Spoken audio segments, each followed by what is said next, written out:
Hello, Mustang fans, and welcome to another episode of the Mustang Owners Podcast. I'm your host, John Clore, along with my co-host, Mike Ray. You know, we're the ones that 15, 16, 17 years ago coined that phrase, everyone's got a Mustang story. And Mike, some people that got a lot of Mustang stories, you know what they do? They write books. Yeah, some of them guys, I think two of them are on with us right now. Well, I was going to be this prolific author, not as crazy as like a Mike Mueller or a Donald Farr, who like every time they go home and they say, honey, what do you want for dinner? Not yet, honey. I got to write another book tomorrow. And after my second one, I determined I did the math, Mike, and I'm not good at math. I'm a word person. And the math said that writing books, if you map it all out with the research and the time, it's about 2.5 cents an hour. Yeah, sounds about right. Yeah. So my wife doesn't think that's good ROI. I don't know if she knows what ROI is, but she just said, paint the kitchen. So I said, okay, well, I'll start a podcast. Now there's no ROI on this either, but that's how we are. So tonight we're going to talk to somebody that I don't know how. Keep following you, huh? Yeah. Tonight I feel partly responsible for dragging this poor son of a gun into it because he happened to do a YouTube video. I was there for the initial meeting. Remember we all met at Ford's garage how many umpteen years ago? I want all you people out there to just enjoy tonight's podcast because we have none other than now accomplished author as well as fellow Mustang II crazy person, Robert Kennedy. Author Robert Kennedy, welcome to the Mustang Owners Podcast. Thank you both for having me. I do remember that evening at Ford's garage there. Mike, you brought your beautiful wife with you, so did John, and I brought mine and the kids, and it was fun to meet the both of you back then. So, well, yeah. I had to very humbly explain what the heck happened because, Mike, a lot of people know I have this affliction for second generation Mustangs, and it's not that it's my favorite Mustang. I wish I had a '69 Mach. That always was the case. If you read I think I put it in my second book, how I got cheated out of a Mach 1 by my father, who decided to get me a better car like a Pinto. So, and if you got to go back and read that because that's a true story. So, I just decided back then, Mike, that I was going to, after I'd go to some of your shows, the early MOCSEM shows over at the barn. Remember those? Yep. I'd see a lot of first gens and third gens, and everybody had a Fox body and SN95s, and back then the S197s, even before that came out. And I said, where are the second gen cars? Well, you had that one guy, Dale Rady, with his what was it? He had a 78 King.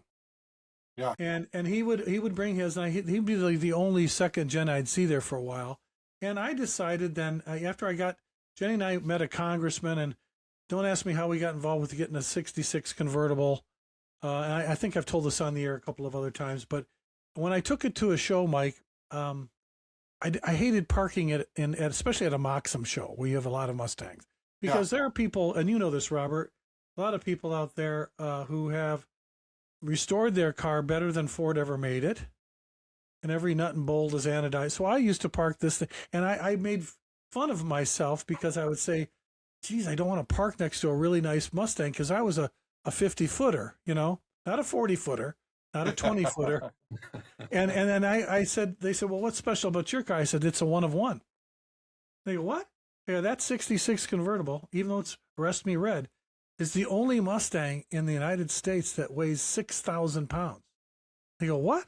Oh, yeah, about 2,000 in car and 4,000 in Bondo. Yeah, sounds about right. So I sold that, and that's why I went. I was going to get my two. And I was good. Everything was good. If you guys went back on the Mustang Owners Podcast and checked out our 2024 coverage of the Mustang Alley, where Robert was on, we talked with Robert. This is before he got involved with getting into even more books. And I also had from the Mustang Club, North Coast Mustang Club of Ohio, Dave Wilson, whose Mustang got me into wanting my second gen car back. In fact, I got Dave Wilson's Mustang II picture up on my wall there. I don't know if you can see it, you guys. That's his second gen Mustang driving on I saw that car, Mike, and I wanted it back. And then all of a sudden I go home, and a couple years later, I'm watching YouTube, and I see this video, and it was called Adapt or Die. And Robert, it was a pretty scary it looked like it was a page torn out of history. And then when I heard your voice, you have a very distinct radio voice.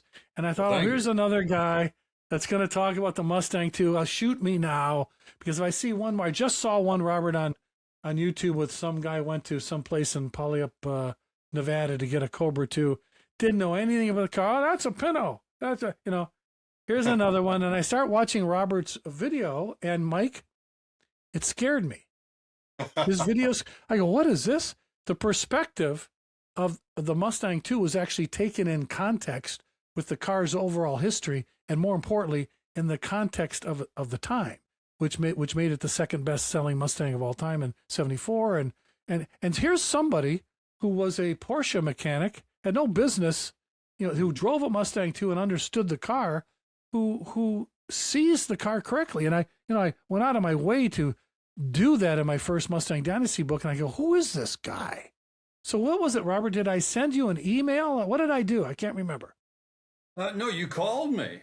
You called me because I was actually sitting right here at this desk doing, I don't know, something. And the Michigan area code shows up, and I have extended family over there. So I thought it was an aunt or an uncle calling me. And then when you said this is John Kluwer at Ford Performance in Dearborn, I thought you were calling to tell me that I had used copyrighted imagery in that documentary, and if I didn't take it down immediately, Ford Motor was going to send an entire slew of lawyers after me, because I just pulled everything on Google Images. Oh, okay. No, I almost must have surprised this you. chair when you said that. I was scared out of my mind. So what did you think when I said, holy crap, that is the most accurate representation of the second-gen car I've seen? And you and I started talking about what's out there. Yeah. It was fun to know that there was a kindred spirit out there. Yeah. And then there was these other books that were put together by cut and paste guys, and some stuff was awful. So I don't know what happened to you and why you decided, you know what? There's a lot about Mustang history that's been written, and I've got probably in my bookcase over 100 Mustang books. I know most every one of these authors personally, and some of them I've helped. But after a while, you start reading the Mustang books, there are very few that are distinguish themselves, because you can't rewrite history, but you can find out new things and bring a new perspective to this car that we love. And I know, Mike, you're an avid collector too. I remember you told me, oh, I don't have Dave LaRock's book on the file. Do you have it, John? That was the longest one forever. Yeah, that I never had the SVO. Yeah, couldn't get you that. Remember?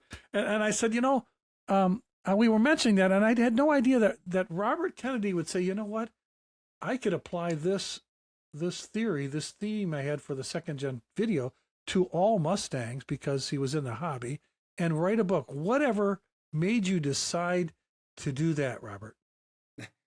It was you. you said I should turn that documentary into a video or into a book. And at first I remember dismissing you because I had two young kids. It was the middle of COVID at that point, with all the lockdowns and everything. And I already own a fitness business that my wife and I were trying to keep from going under. And I said, there's no way, I can't do it. But then it was kind of just haunting me in the back of my mind. I was like, it would be cool. Somebody needs to stick up for that car, for the second gens. And I had that mindset because of my time at Porsche. You mentioned that I worked at Porsche, and over there, everybody hates on the 914, or at least at the time they did. And they've come around a little bit now, like they have with the Mustang II. But I wanted to stick up for the underdog, and I thought, well, if I'm going to do it, I have to talk about the first generation to set up why the Mustang II became what it became, and I have to talk about the Fox body to explain why the Mustang II then, after record-breaking sales, saw its popularity tank. Yeah, we only got 5 years, and the Fox got 15, so they stole 5 years of our production. And so I thought, well, if I'm going to talk about the first and the second and the third, I may as well just talk about them all. So then I asked you, and you said, yeah, and then your 2.5 cents an hour is super optimistic for me. Maybe 1.5. Yeah. Yeah. So for those of you out there who want to say, well, John, why don't you write more books? And like Paul Newitt tells me I should be writing a book a month. You know, Robert, when you pulled this thing off, and you know, I got one of your first editions of Unbridled, and my God, I thought I talked a lot. That's 5.5 pounds of history. This is the unexpected, the unauthorized, unbridled, the passion, performance, politics behind America's favorite pony car. But you know what, Robert, that inspired me because in my time writing books and with my publishers, you know, you decided you were going to go all out. You're going to name it yourself. You didn't go through the Ford legal system, which would have taken, you know, my Mustang 2015 book, I believe I lost 15% of the original manuscript through their edits or censorship. And you didn't want to go that route. You wanted, that's why I'm glad you said unauthorized. And Mike, then, you know what he did, Mike? He bucked the system. If he would have gone with a traditional publisher, they would have forced Robert Kennedy to write Unbridled and have it published there in China and sent back, and they would share. But you know what Robert Kennedy did? No, I'm going to have this published in the USA. I'll pay more. Everybody's going to pay more. But that's the kind of the American story that he wanted to go with this book. And I can tell you, Robert, that when I did my book and when I went to Motor Books, when they were publishing it overseas, I would, you know, you're a big American guy. You got an American Mustang flag over your head. And your book was printed in China. I go, I don't run everything. I just don't. I said, oh, by the way, your watch came from China. I go, oh, really? So, Robert, I have to commend you for that. Your book was pricey. It was awesome. It was like, it went in places that other books have not gone. And heavy, right? And heavy. Right. It's you can't put it in one of those cheap plastic carry-all bags that'll rip through there. You got to get It's a really not good, one like you a can lay on your back in bed and read at night because you'll break your nose. Right. So Mike, we when we got this thing, we go, oh my God, what a and then you know, I thought, okay, the guy's done. You know, he had a great book that came out, and he went around the country, and I know how this is because unlike you, Robert, I was on the circuit pushing forward, but I'd bring along my book, which saved me, you know, from just trying to do it myself. You and your wife, and sometimes with your kids, going all over the country selling your book. What a passion it was to not only write it, but to deliver it. How did you get through that? How did you, when you were done with that experience, and you said, I'm finally going to break even, what prompted you to say, that will never happen again? Why didn't you just give up? You know, I really enjoyed it. It was fun. The long car rides from, you know, because we had to drive, you know, because by the time we drop shipped books by air or something, I'd be upside down. So we just drove the pickup, hoped for the best on fuel economy. But it was fun because I got to go to a lot of places that, you know, you get to go all the time with your association with Ford, but I hadn't been before. So, you know, I would run into both you and Mike when we were all at Carlisle together. And I'm sure you guys have seen it several times, but it was my first time seeing 3,000 plus Fords. I mean, it was as far as you could see. It was incredible. And then they asked me to help push the 1963 Mustang II concept car across the floor because they wanted it moved and they didn't want to start it. And of course, like, you said I'm no. getting to lay hands on this car. This is history.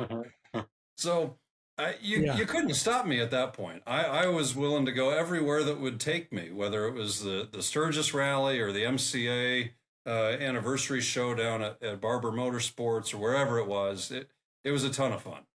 You know, Robert and Mike can verify this. You know, when I traveled, after a while, when Ford wouldn't send anybody with me and they think I can sling up 10 by 10 and pop up tables and carry heavy stuff. And I said, wait a minute, don't I have any punks? Don't you guys have a intern somewhere? So I just said, well, I'd take my wife. You know, she eats at Wendy's and the hotel's the same price, right? Right. So, and then we got to the point where she said, you know, she used to sing the old song, I've been everywhere, man. Sometimes she'd wake up and go, what city are we in? You know? and then Mike and I started going to Carlisle, and I'd been to every Carlisle ever since the first one when I was with SVT. And that son of a gun, Mike Ray, thinks that you can walk Carlisle the whole, at least the Mustang portion, what, 2,500 cars? Thoughts. Yeah, yeah. And he gives me Robert, he gives me a box of postcards for the MOCSEM Memories show. And I go, what do you want with these? He goes, follow me. So I'm following him, and he goes, you go on that side. I go, what? He goes, throw one in each car. I go, look at how far. We got a quarter mile of car. And so we walked that show. So we know how that overwhelming part of the whole Carlisle experience is. But something happened. And then later on, I got this from you. And this is a really cool way for Robert got into the children's book era. And this was called an unauthorized future driver's guide to the Ford Mustang. And this is a kid's book on how you get involved in the Mustang hobby. And Robert even asked for my little grandbaby who likes my Cobra II to be in the book. And there's a Mike, there's one of your favorite Monroe handlers. You love those. What a cool book this was. And when I saw this, I thought, all these clubs all over say, how do we get kids involved? And Mike, you've known people, I think, did Ford, when you were on the brand team, offer some kind of download your own 3 pages of coloring pages or something? What did they have? So, there was really no history on it. It's just, color between the lines. So Robert's is very educational and a lot more fun and a lot better pictures. Oh, yeah. Well, and you got it. The illustrations are great. Yeah, perfect, yeah. And Robert, you brought Mustang to life for kids. And I asked those clubs who say there's really nothing out there for young people. Maybe the Roses of the Mustang Club of Ohio know about this book. But if a club wants to invest in their youth, these are still available, aren't they, Robert? Yes, they are. They are print on demand through Amazon, so Bingo. There's no intention of Bingo. taking them off the market anytime soon. So, Mike, you'd think that by this time, COVID's over. He writes his children's book. Unbridled is finally out of his garage. He got air back in his tires in his truck. That Robert would go back into the fitness business, hang out. He bought himself. Not only did he get himself another Mustang II, he had this King is beautiful, but then he found a super rare one of I think you have one of how many convertibles were out there? There were 24 convertibles in total, and there's only the one in orange that's the one that I got. And of course, Robert didn't know this, but he was in a bidding war for this car with one of our friends, Mike Berardi. Yes. Yeah. That's how Mike and I met. And then Berardi goes, who's this idiot? Who's doing this? Outbidding me on this car? Well, he must be some crazy person. But what happened for everyone out there that really don't pay attention? And Robert Kennedy, after he wrote this book, became famous, became an author.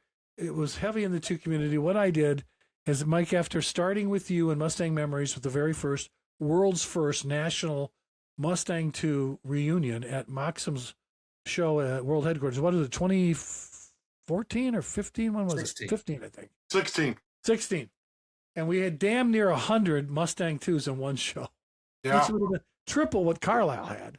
Yeah. So, Mike, then the next year, because of the people there, this was the greatest thing ever. And my people at Ford were making fun of me. Oh, you're not going to have anybody show up. You better tell Mike Ray. That banquet was incredible too. Oh my God.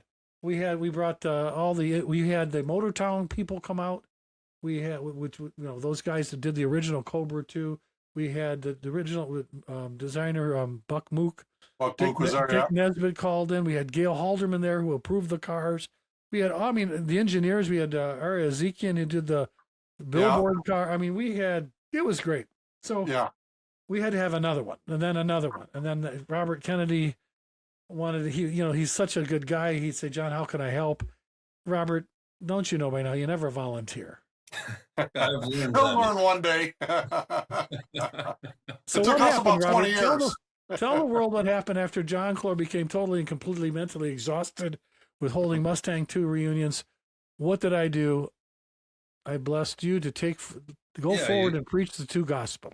You turned that over to me, which has brought my average ROI down to about 0.5 cent per hour at this point. That sounds about right too. Well, everybody now they wanted it to go to California, and then they go to Denver, and then it was one thing to drive my 200 miles or bring it back from Halderman's to Detroit, but people are hauling their twos across country now. And Robert, you just had a big one last year. What was it, up at Three Rivers? two or Wisconsin? three rivers, whatever it was. Yeah, up in Wisconsin, absolutely gorgeous. Just the opposite side of Lake Michigan from you guys.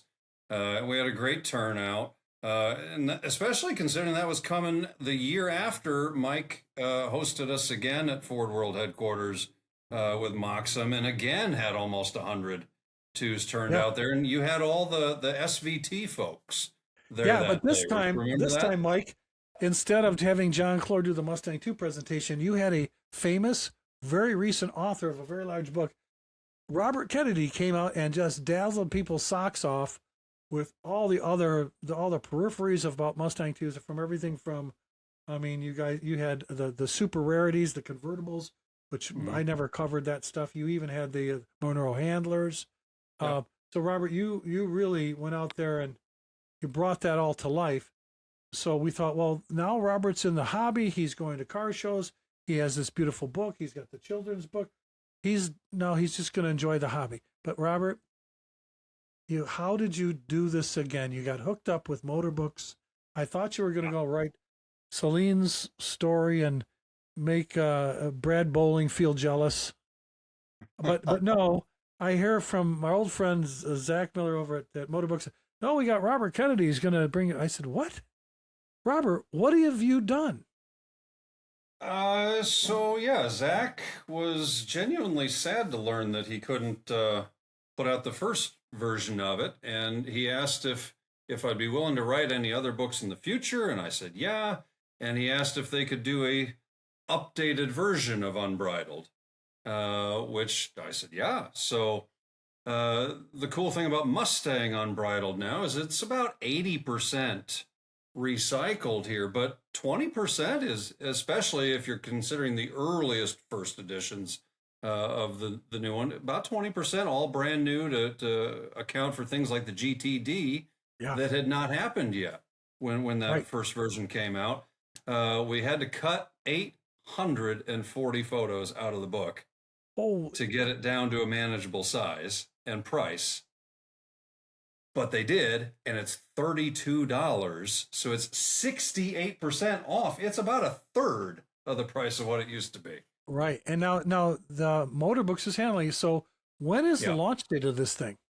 April 14th, right before Mustang Day. Very strategically. So Mike Ray, listen to this. So the guy, he did this wonderful job in that first book. He realized that it's completely insane to write books nowadays, because we learned out that people don't read. They do something like this they do this all day. So he writes the book, he does the children's book, and then he goes in the hobby. Then he takes over the Mustang II world, and you'd think that would be it, but no. Robert Kennedy goes out and brings Mustang Unbridled now through one of probably the biggest automotive book publishers in the world, Motorbooks International, and now he's coming out with another version, the latest and greatest version of Mustang Unbridled. Robert, so that means, and Mike was going to say this, Mike, I'll say it for you. So you learned nothing from your first time doing a book. Well, he's been talking about it now, so it's going to be 0 instead of 0.5%. Right? I'll probably be in the negative. Yes. Oh yeah. So he's wearing the red shirt for a reason, because red's coming, right? It's all going to be red. The difference is, Mike, this time Motorbooks will help market it. Really, Robert, I know exactly what goes into marketing your own book. When I bought my own manuscript back from Dynasty and then had it republished the second time through Marcy's company, which was kind of cool, T5 Design. And I had to publish it myself, print it myself, and go sell it myself and market it myself. That proves, Robert, that you are Mustang crazy and a true professional Mustang nut who, for the passion for this car, had to tell this story for this car and get this out. And for that, I mean, the whole hobby owes you at least the chance to go in and buy this online. And can you get it now through the Motorbook site, or is it on Amazon yet? Are pre-orders available? Yeah, pre-orders are already open. It's through Amazon, it's through Barnes and Noble, it's through my own website, unleadedonlypublications.com, and several others. I think it's pretty much all your major retailers, brick and mortar, when it shows up on the 14th, online now for pre-order. Yep. So, Mike, you thought, when we got to the 50th, and I know Robert wanted to get his book in print. I had mine done, and then remember, Don Farr got that big red book, the 50th, and then were we going to do a 60th, and then so we thought, well, this started to slow because the people with the passion and the drive and the ability to write and research, Robert, which I think is the most important factor in writing a book. Your book is only as good as your research. And people accused me of revisionist history. And what I was able to do was to talk to people who were actually there. Mike, what did we learn from talking to Gail Halderman? From talking stories that were not in these 100 books that I had because they didn't talk to these guys. And they were there. And Robert, what you've done is by doing that work on the research side to bring new perspective to a car that we love. And even so people out there, if you already own 3, 6, 9, or 100 Mustang books like mine, it's time for Unbridled. And, I have a loving wife, as you do, Robert, and as you do, Mike, because I don't know who can put up with Mike Ray. But, and she said to me to say this to you, Robert, and let me apologize ahead of time, that one of the best things about Mustang Unbridled is the guy who wrote your foreword. You could have had anybody, Robert, anybody in the Mustang world. You met so many people write the foreword, but you had me. What were you thinking? It only made sense. I mean, no one else was available, John. They said, I don't know. You, Mike, no, seriously, Robert. How did that? I mean, you could have picked anybody. Well, sure, but you were the one that encouraged me to do it in the first place. You and I do share that bond over loving the second gens. I was very honored to have Donald Farr write a prelude to accompany your foreword. That was fantastic. I mean, that's great company, you know. Yeah. And even talking with you guys both right now, because you guys did the whole Ford collection. Your big, huge box book there. So you guys both know what this is like. It's a labor of love, and Mike. And like you said, zero pay. With the Ford collection, Mike. That's a high-low. You need a high-low to get that big in your house. Yes. You got what you guys did with the badges and everything. It's just a really cool presentation. So in case our people are tuning into the podcast or watching the podcast tonight don't get it by now, when you do these kinds of projects to put Mustang history down into a book or get Ford history or that perspective that Robert worked so hard on, and to be the difference maker is perspective. What can I share about Mustang history that I've learned that has not been shared before? When you put it into context of the times, stories change. Like you see all kinds of YouTube videos and people writing stuff. Oh, these kids, they used to wear bell bottoms. Ha ha ha. Oh, well, were you there? That was cool. That's the way the world is, right?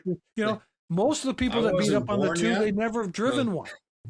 And here's a Porsche guy drives one and said, man, a Mustang with rack and pinion steering that feels like a skateboard as opposed to, the big horses and those big heavier cars that with ball steering. I mean, come on. Yeah. So Robert, that's, I think, the differentiator. And I know you worked really hard at it. So, I mean, the logical question was, I'm sure you're now done completely writing any book of any other kind. It's never going to happen again, correct?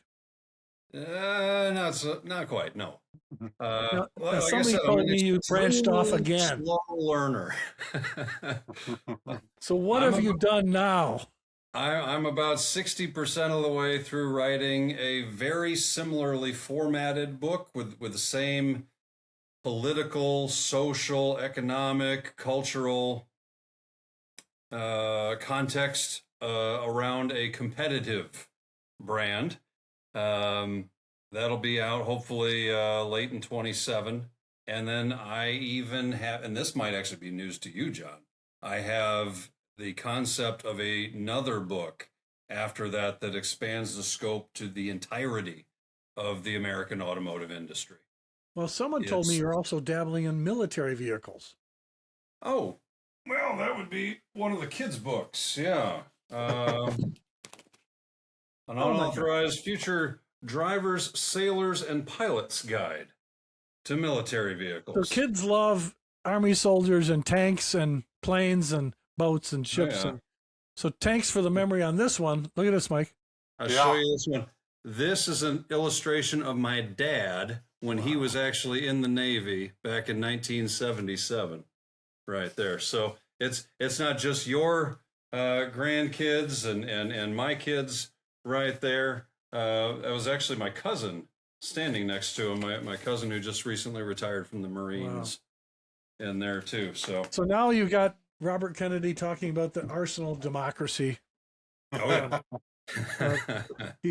You should be moving to Detroit soon, even though you're out there in the middle of the plains doing your thing. See. Robert, so what's next for you? Are you going to be heading up this year's Mustang II reunion? Yeah. We're going to be in Bellevue, Washington, July 18th and 19th at the 44th Annual Mustang Roundup and All Ford Picnic, hosted by the Mustangs Northwest Club. Mike, have you ever been out to that incredible show? I know you wanted to go a couple of times with me. I went once to, is it Pierre Ford? Is that the one that's out there, right? The big dealership out there? This thing's up at the college. Yeah, that I think they're the big sponsor of that one big show that's out there. I can't remember what month it was, but I did attend that one time. Yeah, what a phenomenal show. Robert, I can tell you from being there, met some great people. A lot of people up in Vancouver come down to that. It's beautiful country up in there. That's the farthest any second gen reunion has been. I think this going to be the 10th anniversry. This is the 11th. 11th, yeah. Yeah, last year was the 10th. Unbelievable show. I'm so glad you've taken it to that length. It's Mike, the Shelby people have done a great job taking the SAC conventions all over the country, from coast to coast. And who would have ever thunk it that the humble little two owners would take that same concept and go all over the country parading these disrespected little Mustangs who played such an important role in Ford history and Mustang history. Robert, again, if there's anything I can do to help that, congratulations on taking over that wonderful part of the hobby. Congratulations on the new Mustang Unbridled book. I can't wait till mine comes in the mail. I'm looking forward to seeing that and reading it again. Look at that baby. What a beast. Well, and before we sign off too, the last time that you were both so kind as to have me on to talk about that first version, I forgot to thank, and I want to thank now, Edwin Krenz out at Ford. He had overseen the development of the 650 for 2024, and he, after I'd waited about a year and a half, I remember to talk to him. Yeah, I have your first request to Ed. Yeah, It's a year old. He finally sat down. I had written all the other chapters, all the way through the 550, and the 650 wasn't quite out yet. And he finally did sit down, and he talked with me like this over the computer for an hour and a half, one-on-one. And neither the original version or this version of the book could exist if he hadn't done that. So in case that's so everybody cool. watches the Mustang Owners podcast. So if Ed's watching, I'll send it to him. Me and Ed got connected on Facebook.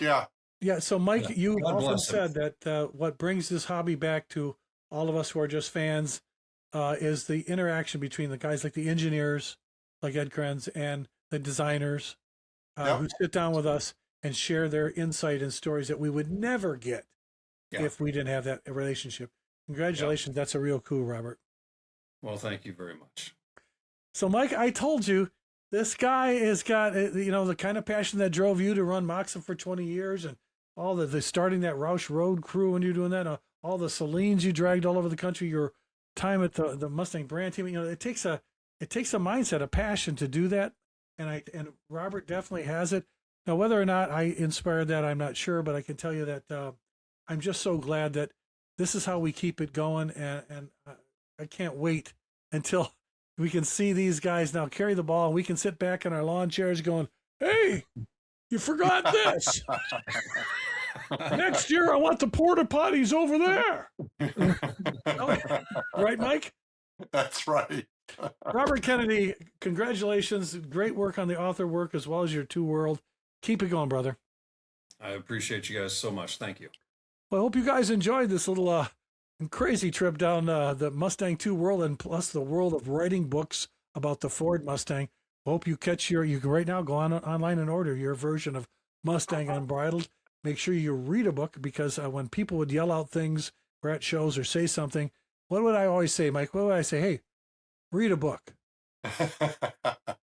So, Mike, I know we're gonna incorporate this in the podcast coming up. It's one of the things that people say, well, it must be right because I saw it on the internet. Yep. Everybody, right? So rather than do that, buy Robert Kennedy's new book, read a book, and enjoy this fabulous history of Mustang. I hope you guys enjoyed that. So also, we need you, if you like content like this, to get on and beat that YouTube algorithm and make sure you click like and subscribe. We're closing in on 1,000. We're really starting to gain some momentum. We need you to do that. It just takes a second. I know, by the way, it's free. Not only that, Mike, if you really like to really push the podcast, help us out.